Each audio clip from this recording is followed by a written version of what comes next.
of the people. Because then, in that effect, that is the individual or self, the first step to building a nation, you have a principled idea or concept that resides in you. So self then in turn infuses that energy and that belief system and all of the content of that character into the family. You begin to raise the young ones with the right ideals that will be conducive of the changing of our people. And in that family, you begin to look at the purpose of it. Why do we have a family? In the American scheme, there's not a lot of things that help us to identify why our family is interconnected with other families. So as black people, we have to determine why that is. So as a liberationist, the same way we have to work on self, we have to work on building liberation families, which is the second step. So self, family. Third step, community. Community. What makes up a community? What's in the community? Local families. Families. Families, right? Right. Communities also and have businesses. Purpose. I'm sorry, Queen. I say and businesses. And businesses. Communities have people, families, businesses. They have education, commonality, culture, right? Communities have all of these things. These things are resemblant to a nation, because nations have all of those things as well. Now, when you build a liberation community, there are some things that are incorporated into that community that might be just a little bit different from the way America has built black communities. Like neighborhoods. Neighborhoods. African American communities or black neighborhoods are not conducive of Africans' success. Right. So we have to create the communities that we desire and educate our children in the way that we desire, the way that is going to be conducive of our success and well-being. Now, last step, self, family, community. How do we get to nation from there? Is everybody in your family exactly like you? No. No? No? Right. Nor is every family in your community. Right? Right. Y'all with me? Right. Okay. Right. So guess what? Every community and a nation does not have to be exactly alike. So as we're building this nation, we understand that we have to have some contingencies. Is that the right word? Might not be. Differences, allowable differences. Let's go with that. Diversity. We've got to have some diversity. Better word. We've got to have some diversity amongst our communities. It's okay. Because if they want to do it a little bit different in Algiers, but they still black liberationists, that's okay. They might have a slighter different fight in the Algiers community than what we have. But we all share one common fight. That is the black condition. And we all acknowledge that we want to change it. So, last step. Our communities, with their diversity, start to communicate with one another. Form alliances, and those alliances, actions, and motives presents the nation. There you have it. You have a nation then. Weak nation, right? That nation may not have a stronghold on any geographical location. However, at that point, you start to plant your flag and set standards and communicate with the other brothers and sisters in the other communities that are trying to change the black condition.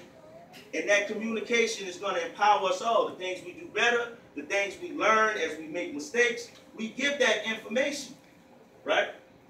We forget about this concept of individuality.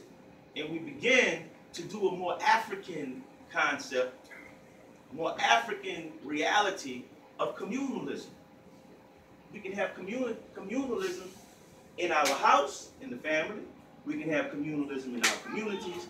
And we can have communalism in our nation. Did I lose anybody? Does it make sense? Yes. Makes sense? All right, good. So now, I don't have to explain to you what we're doing here because that's it.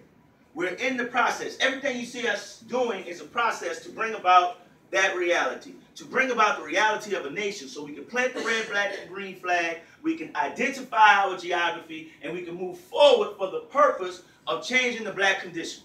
That is why we're here. And in doing that, one of the things that a nation must have that we did not talk about is economics. Got to be able to pay for it. We've got to have a way to make all of the things that we desire to have move. So when I say we're not selfish, I say we communicate with one another. I have to practice that in order to teach or speak it. So I ran into a few brothers, one of which I'm going to introduce to you, who actually had a concept of how we're going to deal with the economics. And he's going to explain to you how Dough2Dough came about. So I want y'all to put your hands together. This brother's been working very hard. His name is Jerry Brown. He's going to tell you about it. Family. We talked about economics, the interesting part. We have a chart up here where people can actually, put where their interests at. You got like one sticker under economics. So long in this fight. Tonight, I actually wrote a little something that I'm going to give to y'all in the form of a speech. So it's on my phone, so if I slow roll it a little bit, forgive me, my eyes are just trying to catch up with my brain. I normally start this meeting off expressing how we came about this concept. Talk about the year that me and Tino met, March, April. But tonight I'm explaining this concept a little differently. Coupled with the things that we do right now,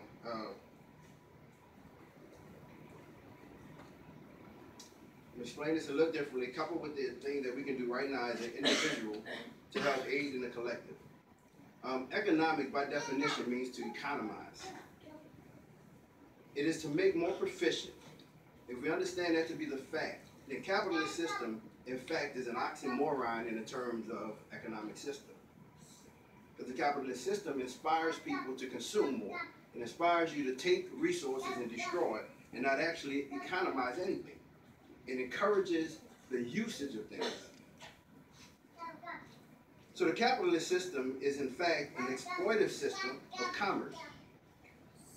What I want to share tonight is a concept I call a black liberation economics.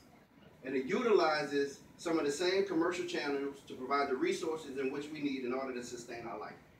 So what does that mean? That means that we utilize some of the same commercial channels that Winn-Dixie uses to get their product from A to B.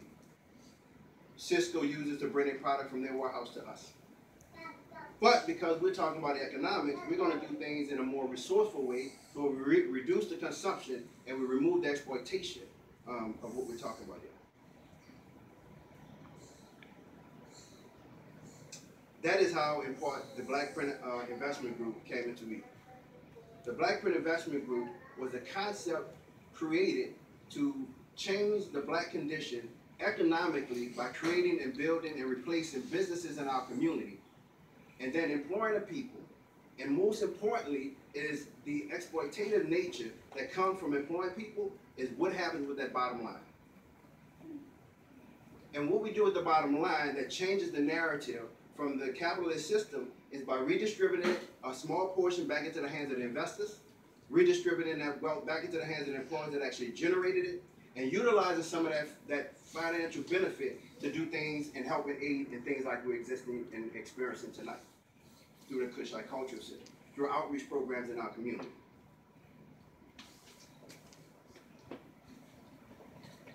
So you are sitting in the first example of how we actually come together, unified group economics, to then ultimately create a way to reach the community here in Woodman.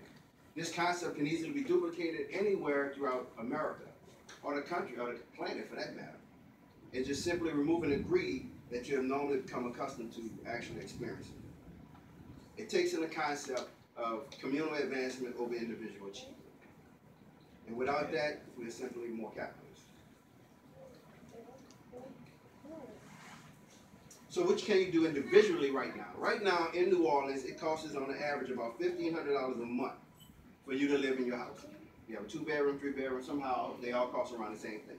Don't care how big or how small, right? They just make it a little more fancy. They still want that $1,500 a month. They're gonna pay rent, utilities, the whole nine.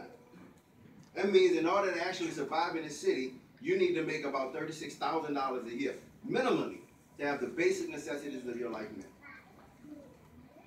The traditional European American model teaches you to go out there, work very hard, 2-3 jobs, and try to do it all by yourself. Or there's an alternative way. It falls under the umbrella of communalism. And if we were wise enough to actually join forces with families who have like minds, who believe and act the same way we do, then we can actually live under the same house and cut our living expenses in half. That fast, that easy. The people, oh, I need my space. I've never seen anybody live in a double and say, I need my space. So we have allowed a wall to act as the barrier that gives us this fictitious comfort of living in our own space. When in fact we can have the same thing if we came to a resolution amongst the people who chose to live together to provide the same comfort, ease of living, and reduction of cost of living. Which then ultimately will free up some additional funds to help further the Black liberation movement, in which you all are here expressing interest to be a part of now. So literally, no matter if you make $750 an hour or $50,000 a year, under this umbrella and concept, we can take you from a renter in this city to a homeowner. Not just the one person, but every last person who decides to join and live under the same umbrella. It's a very simple mathematical equation, and we have the team that can be able to make that come to fruition. Right. Yes, sir. So for anybody who's interested in being involved in anything, any part of it, from the Black Print Investment Group, which is just a group of us who invested some small amounts of money, on average it was about $1,000 a head, who then took that money, put it together, and put together a plan to actually open what you see next door, door to door. And then we utilize in some excess. Once we get this up and running, we'll be able to begin the outreach and developing more of living quarters and group living and things of that nature. So if there's any questions, I'll take them right now. Otherwise, I'll be right over there if you have any questions. The grand opening and the festival initiative, festival fruit initiative. Right. So, May 4th, we did what was called a soft opening. A soft opening is where you just push the doors open and allow people to come in. It's a great way for us to actually train and test our team members' ability to execute a program together. Lots of different businesses do it, more small ones than big ones, because big ones have set systems in place. So we've been almost a month in, and we feel like we're at the point where everybody is proficient in what they're doing. And June 3rd, this Saturday, 10 a.m., we're going to actually launch the party and celebrate our grand opening of Door to Door, coupled with Kushite Cultural Center, and really bring an African swing to how that looks and appears to the world. So we're literally looking to make history with the appearance of our entertainment, our speeches, and our symbolism that you're going to be able to experience next week, Saturday, June 3rd. Part of that outreach program that we talked about. Part of the outreach we talked about is building community gardens and partnering with the school.